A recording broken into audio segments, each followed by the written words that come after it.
Senator Wamatinga. Thank you very much, Madam Speaker. I rise today to support the motion. Madam Speaker, on the 9th of August, we all seated in this House went to elections. Life moved on. We had competitors. Some of us several, others few. Others, we defeated them with big margins, others with smaller margin. Madam Speaker, we do know, in the true spirit of democracy, there must be a winner and a loser in an election. Madam Speaker, it is very unfortunate that indeed, after every cycle of election, that we have to go around these circles. Madam Speaker, we have a nation to take care of. We have the responsibility as leaders to ensure that the generations to come will look upon us and say, yes, there were people we elected and people who are responsible and who could take care of democracy.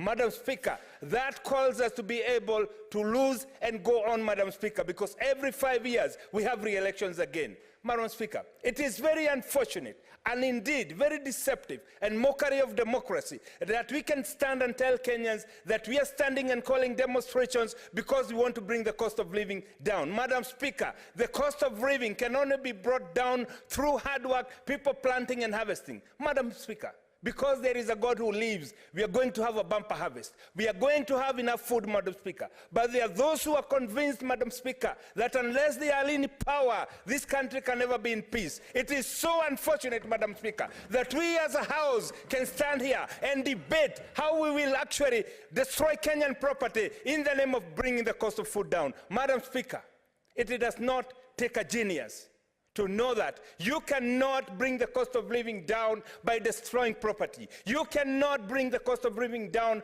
by maiming people. As has been said before, Madam Speaker, we've seen teachers demonstrate. We've seen doctors go on strike. We've never seen a life being lost. But we are asking, Madam Speaker, how many people must die for Kenyans to know that this country is bigger than them, Madam Speaker? How many of them? How many, Madam Speaker? That one person has every 5 years successfully fought his way into the government. Madam Speaker, it is very unfortunate that we are standing here losing precious time when we could be discussing bills about lowering cost of living, about lowering cost of power. Madam Speaker, Senator, I want to say this, Madam Speaker. The bills we have before this House. Senator, yes, Madam Speaker. You wish to be informed by I do not want to be informed. Eddie. I want to finish, Madam Speaker. I do not want to be informed. Proceed. Madam Speaker, we have several bills here in Agricultural Committee that are geared towards bringing cost of living down. Madam Speaker, some of the members sitting on that side, Madam Speaker, who are members in my committee, we started a good journey of bringing down the cost of energy. But Madam Speaker, when I need them, they desert me because they have to go and fight. Madam Speaker, I want to appeal to this House. Let's stand up and talk with a voice of reason and bring the cost of living down by having a candid discussion about the things that we have to do as legislators. Madam Speaker, it is through registration, it is through candid discussions when cabinet secretaries come in this House, Madam Speaker, we see the minority side walk out.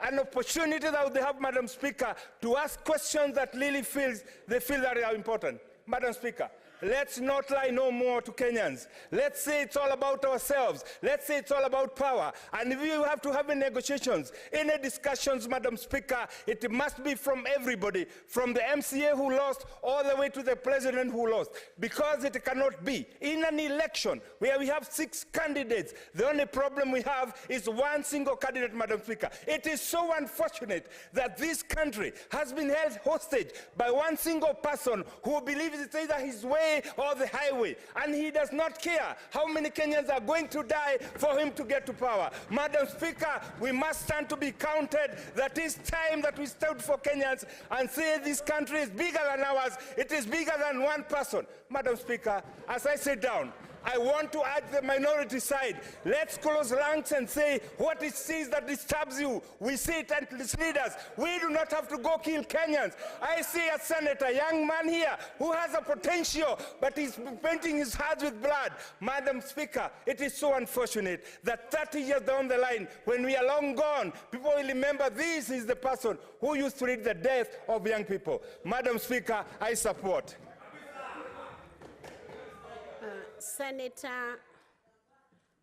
Senator Mwinyi Haji Mohamed Faki. I'll second up your song.